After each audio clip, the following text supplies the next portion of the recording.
Vous reprendrez bien un petit peu de Buds. Start it up.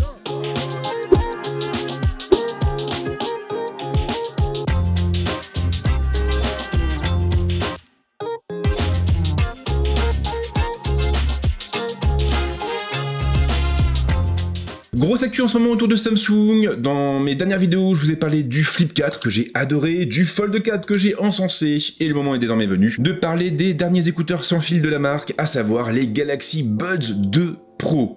Et on va le faire sous la forme d'un test flash. L'idée est donc simple, pendant 5 minutes, je vais vous dire tout le bien et tout le mal que je pense de ces écouteurs. Et sans m'épancher sur leurs caractéristiques techniques, ce qui n'intéresse finalement pas grand monde. Et cette fois, c'est promis, j'ai vraiment essayé d'être dans les temps. C'est parti. Au commencement était le design, parce qu'on est tous un peu pareils. Les écouteurs sans fil sont devenus des bijoux comme les autres et ils se doivent d'être irréprochables. La boîte est toujours aussi petite. Exit en revanche le plastique brillant qui attirait les traces de doigts comme Mindy attirait les élèves de la fac en fin de soirée. Samsung a opté pour un revêtement mat, ce qui fait du bien à l'estime de soi. Parce que tous les goûts sont dans la nature, les écouteurs se déclinent en 3 couleurs, lavande, anthracite et blanc, soit les mêmes couleurs que celles du Galaxy Z Flip 4, à l'exception du bleu. Et Samsung, clairement, on veut des Galaxy Buds 2 Pro bleu, vraiment. Rien à dire de particulier au niveau de ce bel écran, on a une LED à l'intérieur, un connecteur USB type C derrière, et il permettra bien sûr aux écouteurs de tenir 18 heures au total, ce qui n'est vraiment pas mal. De leur côté, les écouteurs sont plus petits, mais alors genre vraiment beaucoup plus petits.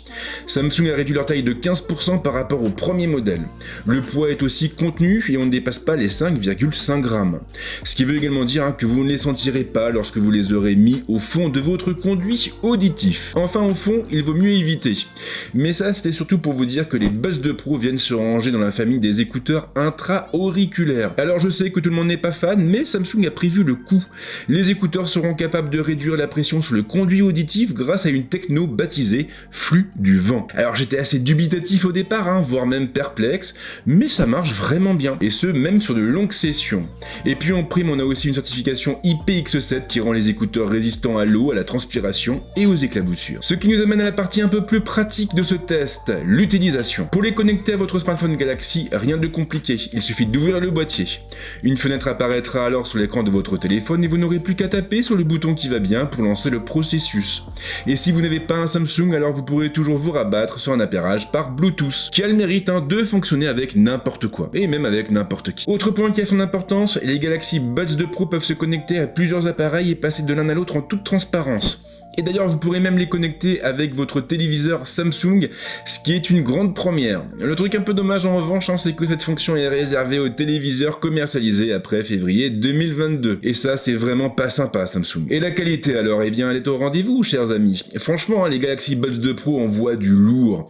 On a un son très clair et très bien équilibré.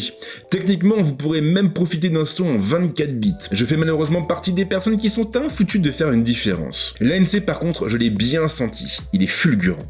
Une fois activé, vous n'entendrez plus rien à part votre musique, ce qui est finalement très pratique quand vous prenez le dernier RER avec des mecs très avinés et pas particulièrement futés. Toujours au rayon des technos qui marquent, on a le 360 Audio. Il permet aux écouteurs de Samsung de restituer un son spatialisé, comme si on se trouvait en plein dedans. C'est vraiment bluffant et ça favorise l'immersion à mort. Alors je sais que les mélomanes ne sont pas très friands de ce genre de techno, mais pour un mec comme moi, c'est vraiment un régal. Gros kiff aussi pour la voix. Les écouteurs embarquent 3 micros et ils seront capables de supprimer les bruits ambiants pour mettre en valeur notre voix. Et ça marche du tonnerre. L'autonomie pour sa part dépendra de ce que vous faites de vos écouteurs. Comptez environ 4h30, 5h avec l'ANC activée et plus de 7h sans. Ensuite, bien sûr, vous devrez les remettre dans leur boîte pour les recharger. Alors je vais être direct avec vous, les Galaxy Buds 2 Pro m'ont vraiment bluffé. Ils sont petits, légers, compacts, on les oublie une fois qu'ils sont dans les oreilles. Et en plus, on a un son qui est plutôt bien équilibré et qui est même plutôt puissant, sans oublier ce merveilleux ANC et l'audio spatial qui apporte beaucoup de cachet à ces petits écouteurs. Et au final, le seul reproche que je peux leur faire, c'est de ne pas fonctionner avec mon téléviseur Samsung. Un téléviseur qui doit avoir à peu près 3 ans, c'est l'un des premiers QLED et qui ne pourra malheureusement jamais se connecter au Galaxy Buds 2 Pro. Et ça, c'est vraiment pas cool, parce que 3 ans pour un téléviseur, c'est pas si vieux. Après, le prix, oui, il est élevé, c'est vrai. On est sur un tarif fixé à 229 €. Maintenant, quand on voit tout ce qu'ils proposent, sincèrement, c'est plutôt bon marché. Voilà donc pour tout ce que je pense des Galaxy Buds 2 Pro. Comme à chaque fois, si vous avez des questions, les commentaires sont là pour ça. Et si vous avez aimé ce que vous venez de voir, pensez à liker la vidéo et à la partager. Et n'oubliez pas non plus de vous abonner à la chaîne. Et sinon, en ce qui me concerne, eh bien, je vous souhaite de passer une bonne semaine ou un bon week-end. Et à très vite. Ciao.